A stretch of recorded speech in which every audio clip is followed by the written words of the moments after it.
Before this video begins, I just want to make sure that you're staying safe, you're staying home, you're washing your hands. This is a weird-ass time for all of us right now, and I want to make sure that everyone who watches my videos is safe, because I need people to listen to my music. No, I'm joking. This is terrible. This is grim times right now, but hey, listen, shit happens. We got to deal with it. So just wanted to get that out there. Hope you're doing safe. Hope you're doing what everyone else is doing here.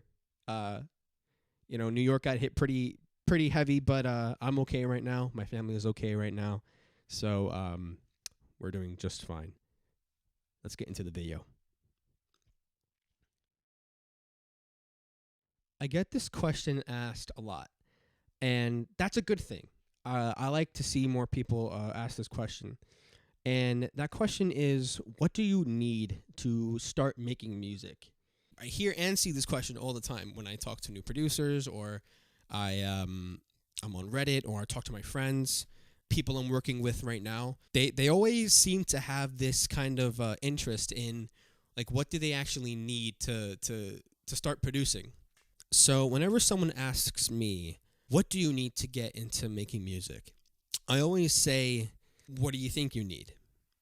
And they usually respond with, a good computer, some studio monitors, a good pair of headphones. Well, you're right and you're wrong. All you really need is a computer and some earbuds. And I think already 90% of the people watching this have both of those things. Getting into music production is a experience of doing a lot with the little you already have. Because when you're a producer, you have nothing. You have no money. You probably rely on pirated software, and that's no shame. I started out with pirated software. I don't use it anymore, but I did use pirated software to get to where I am now, and I'm not ashamed to tell you that. So really, all you need is a computer and some shitty earbuds. But there's another element that I always bring up, and that's the mindset. Listen, do I need all of this equipment for what I do? No, I don't need half of this shit. But is it good to have? Yeah, of course. See, what I found out, and regrettably, if you're given too much too quick, you will probably be breaking your equipment, because when you're starting out, you know jack shit about what you're doing. 90% of your journey is just fucking around in the studio. The rest of the 8 or 9% is learning the technical stuff. When I mean mindset, music is not a get-quick-rich, easy scheme. It's a time of patience. I think I'm very lucky because I come from a musically inclined family. My father's an audio engineer. My father's mother played in a band. My father still plays in a band. So, not in this house, but in my old house before we moved here a couple years ago, my father had an attic, and he had a bunch of cool shit. Like, he had analog compressors. He had a rack. He had a big Mackie 24 track. And at the time, me being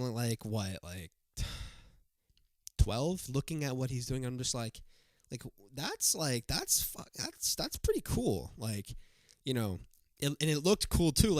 There was a bunch of cables going through, and inputs and outputs, and he was taking out cables and putting them in different spots on the rack, and I was just how does he know what all this shit? And I think that's kind of what inspired me. I think my father is probably my biggest inspiration when it comes to getting started with music in the first place.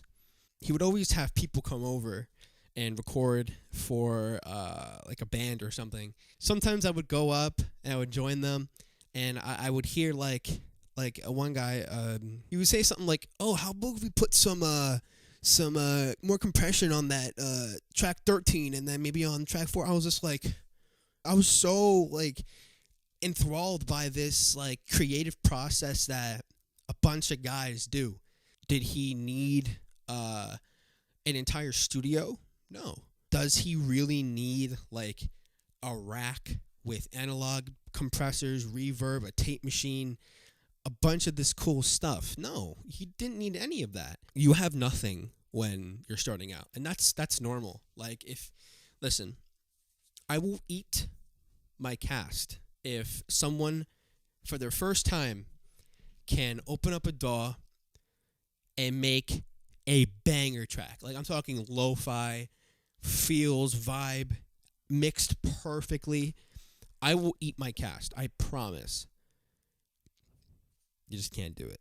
Like, being a music producer isn't hard. Like, you don't have to be a hard ass to be a music producer. You just have to have drive and dedication. That's it. You don't have to be this rough head born in the Bronx, like, being in gangs and shit to really, like, know how to make music. Like, I get it. Art is subjective, and art is art. I don't want to shit on anyone who is going through that right now. If so, I live in Queens, bro. We can meet up or some shit. I have no clue. Collab? Fuck yeah. I don't know. There comes a point where it's kind of like, okay, dog, like, it's not that big of a deal. The thing that a lot of people don't understand is that once you know how to work your software, and once you know how to do what you're trying to do, it's just a matter of doing it. Like, music production isn't hard. I can cook up a beat in like 5 minutes and say, hey, call it a day. Like, I'll never do that because I won't be proud of it, but it'll sound decent. Something that takes me 5 minutes now to do sounds like something that would have taken me a couple months to do a couple years ago. That's just the evolution of yourself as a music producer. You evolve. And then once you hit that plateau where you've been mixing, mastering, producing for like 40 plus years, and you're someone like Bob Power who can mix a track in his sleep, still, it's like you just do it. Like, it's not hard. You don't need a lot to start making music. So when you're done with this, go pirate some software. If you don't have the money for it, if you have the money for it, definitely drop a couple $100 on Fruity Loops. But please, if you have the money, please buy it. Support these amazing developers who come up with this software. If that one guy didn't make up this idea of FL Studio, I probably wouldn't be doing what I'm doing right now. Thank you so much for watching. Hope this clears up some stuff, and stay tuned for more music coming out very, very soon. Ciao.